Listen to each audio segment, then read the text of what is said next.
Hello বন্ধুরা, অনুরাগের ছোঁয়ার আজকের পর্বতে আমরা দেখতে চলেছি দীপা তার মেয়েকে দেখিয়ে বলে যে দিদি দেখুন না, এটা আমার মেয়ে, এনাকে কি আপনারা দেখেছেন কোথাও?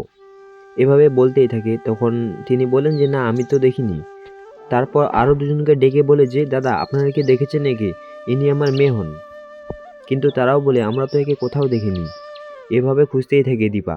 তখন দীপা অলেকে খুঁজে না পেয়ে বলে যে কি করব আমি এখন, কোথায় খুঁজে পাবো ওকে?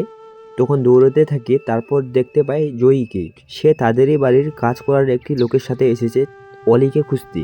তখন দীপা ভাবে যে জয়ীও মনে হয় অলিকে খুঁজতেছে। তখন তাদের বাড়ির কাজের লোকটির কাছে গিয়ে তাকে জিজ্ঞেস করে যে দাদা, জয়ী কি অলিকে খুঁজতে এসেছে? তখন বলে যে হ্যাঁ, জয়ী মেম সাহেব তার এক বন্ধুকে খুঁজতে এসেছে। সে নাকি অনেক বিপদে আছে। তখন তাদের বাড়ির কাজের লোকটি বলে যে মেম সাহেব, জয়ী মেম সাহেবের যদি কোনো লোকসান হয়ে যায়, এখন আমি কি করব?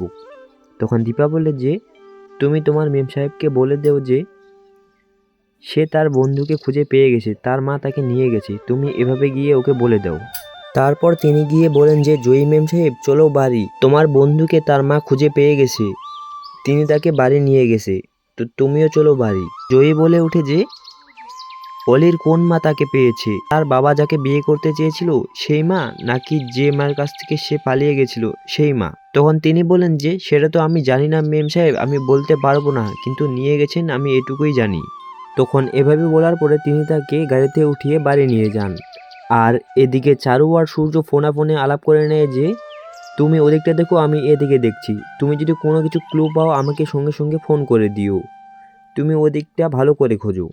তারপর চারু কিছুটা দূর এগিয়েই নিজে কান্নায় ভেঙে পড়ে একেবারেই। আর নিজেকেই বলে যে আমি যে কেন অলিকে ছেড়ে আসলাম, সেটাই আমার বড় দোষ ছিল।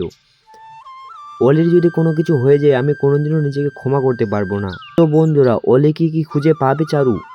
আগামী পর্বটি দেখতে হলে আমাদের এই চ্যানেলটি সাবস্ক্রাইব করে রাখুন।